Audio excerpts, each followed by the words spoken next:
ಆಗೋದಿಲ್ಲ ಅಂತ ಹೇಳಲಿಕ್ಕೆ ಆಗುವುದಿಲ್ಲ ಅದು. ಯಾಕಂದರೆ ಈಗಾಗಲೇ ಅದನ್ನು ಪೆಟ್ಟು ತಿಂದದ ಹೈಕಮಾಂಡ್.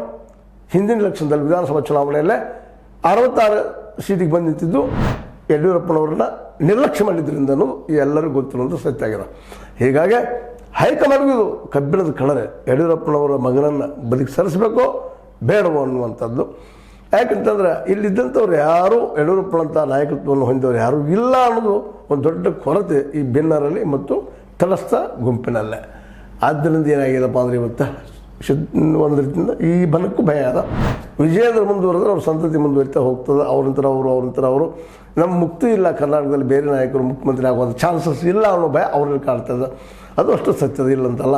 ಹೀಗಾಗಿ ಯಡಿಯೂರಪ್ಪನವ್ರಿಗೆ ಈ ಕೊನೆ ಹಂತದ ಒಂದು ಯುದ್ಧ ಇದ್ದಂಗೆ ಇದು. ಈ ಯುದ್ಧದಲ್ಲಿ ಗೆಲ್ತಾರೋ ಸೋಲ್ತಾರೋ ಅದು ಬೇರೆ ಮಾತು. ಏನಾಗಲಿ, ಯಡಿಯೂರಪ್ಪನವರು ತಮ್ಮ ಮಗನನ್ನು ರಾಜ್ಯಾಧ್ಯಕ್ಷನನ್ನು ಆಗಿ ಮಾಡಿಕೊಂಡು ಬರೋದ್ರಲ್ಲಿ ಯಶಸ್ವಿ ಆಗ್ತಿರೋದು ಭಾಳಷ್ಟು ಜನರ ಅಭಿಪ್ರಾಯ. ಆದರೂ ಸಪೋಸ್ ಒಂದು ವೇಳೆ ಏನಾದರೂ ಆಗಲಿಲ್ಲ ಅಂದರೆ ತೊಂದರೆಗಳು ಮಾತ್ರ BJP ಕಟ್ಟಿಟ್ಟು ಬುತ್ತಿ ಅನ್ನೋದ್ರಲ್ಲಿ ಎರಡು ಮಾತಿಲ್ಲ. ಯಾಕಪ್ಪ ಅಂತಂದ್ರೆ ಯಡಿಯೂರಪ್ಪನವರು ನಿಶ್ಚಿತವಾಗಿಯೂ ಪಾರ್ಟಿ ಸಪೋರ್ಟಿಂಗ್ ನಿಲ್ಲುವಂಥ ಮನುಷ್ಯರಲ್ಲ ಅನ್ನೋದು ಈಗ ನಾವು ಹಿಂದಿನ ಒಂದು ಚುನಾವಣೆಯಲ್ಲಿ ನೋಡಿದ್ದೀವಿ. ಇವ್ರು ಬದಿಗೆ ಸರಿಸಿದಾಗ ಅವ್ರು ಬದಿಗೆ ಸರಿದ್ಬಿಟ್ರು, ಅದರಿಂದ ಏನಾಯಿತು ಗೊತ್ತದ. ಹೀಗಾಗಿ ಯಡಿಯೂರಪ್ಪನವರು ನಿಶ್ಚಿತವಾಗಿ ಪಕ್ಷ ವಿರೋಧಿ ಕೆಲಸ ಮಾಡೋರನ್ನ, ಅದ್ರ ಜೊತೆಗೆ ತಮ್ಮ ಅಧಿಕಾರ ಇರೋದು ತಮ್ಮ ಜೊತೆಗಾರರೂ ಇಲ್ಲ, ನನಗಿಲ್ಲ ಇನ್ನೊಬ್ರಿಗೂ ಇಲ್ಲ ಅನ್ನೋ ಮನೋಸ್ಥಿತಿಯವರು ಇದ್ದಾರೆ ಅವರು.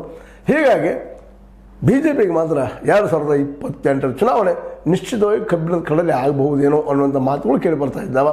ಯಾಕಂದರೆ ಅವರು ಹಠವಾದಿದ್ದಾರೆ ನಮ್ಮ ಯಡಿಯೂರಪ್ಪನವರು.